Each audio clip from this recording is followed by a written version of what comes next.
بوچی اف جداهیه هیا از به مجارات گلبارس محمد الجابری نویسر و شروعکار سیاسی پای که راستا خو کدش بصره گل مدام تو از بحث بین برای محمد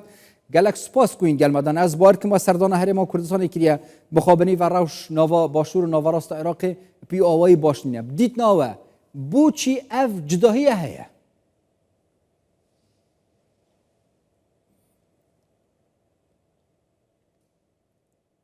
في البداية شكرا لك سيدي الكريم سپاس على هذه بەڕێزم الاستضافة بۆ ئەو تحية لك میوانداریە والمشاهدين سڵاوەتە و الكرام. لە بینەرانی يعني بەڕێز حقيقة لە أنا ڕاستیدا للأسف بەداخەوە هنا مرة من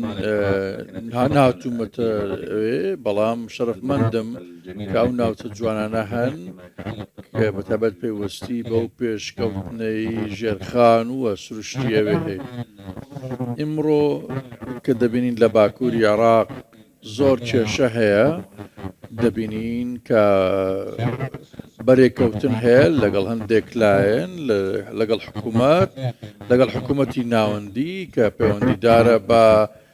شایستەکانیان وە ناوە کێشە دروست دەبێت لە نێوانیان لە خەرجکردنی موچە بەڵام هەندە ناوچە هەن کە دەکرێت بەراورد بە تێکرای عێراق باشتر بن ئیمڕۆ ئێمە باس لە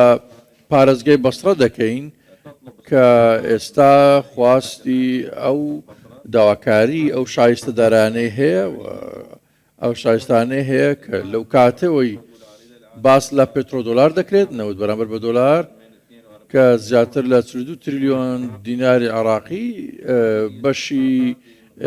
پارێزگای بەسڕەیە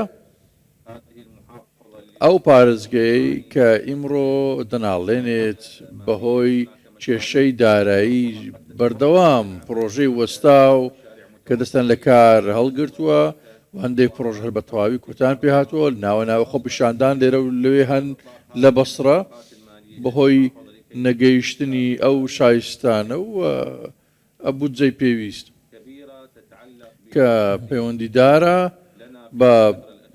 بەتابەت لە ماوەی دواییە بەسڕە دەبینی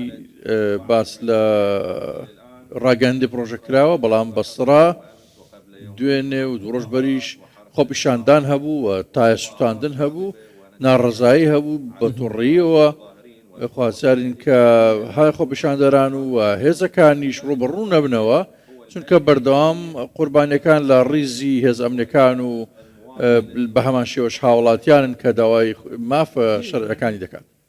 سامان عێراقی دوێت بۆ خزمەتکردنەوە عێراقیۆن بێتە بکۆڕانی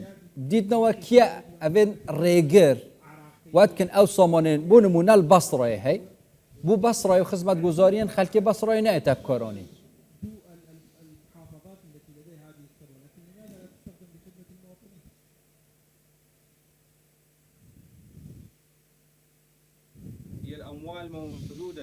پارە هەیە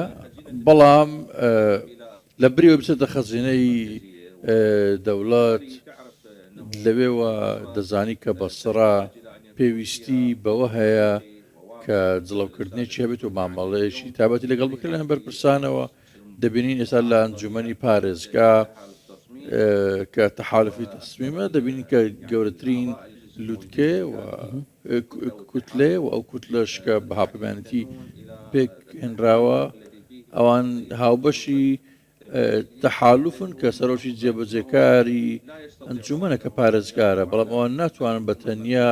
فشار لەسەر حکوومەت و وەزارەتی پلاندانان و حکوومەتی ناوەندی بکەن پەیوەست بەو شایستە داراییانە پێویستە ساسان هەبێت ئەگەر پێویست بکات بڵێن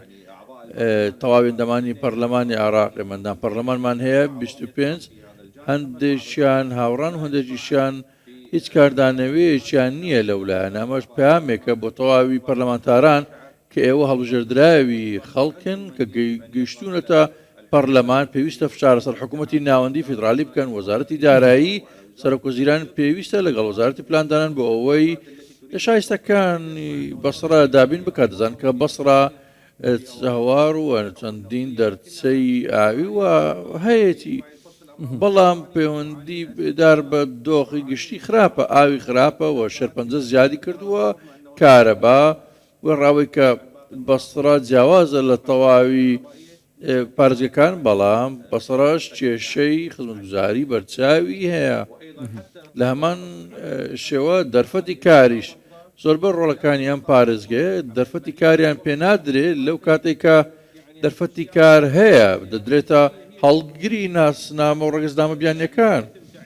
ئەوان دادەمەزرێن و کاری و دەرفەتی کاران بۆ دەڕەخسێت لە کۆمپانیا نەوتەکان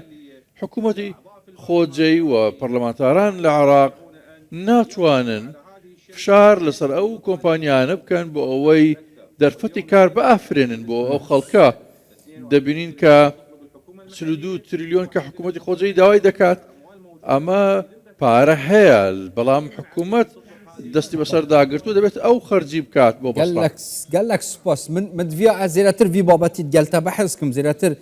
هێرکاریام تایبەتیژ سەروی بابەتیش تەوەرگرن لێ مخابنی بە دیارە هێلا ئینترنێتیژ یا پەیوەندیکردنێژی دەفوە خراپە گەلک سپاس بەڕێز محەممەد جابری نویسەر و شروڤکاری سیاسی هین پاوەکی ڕاستەخوو ji Basrayê gelmeda bû.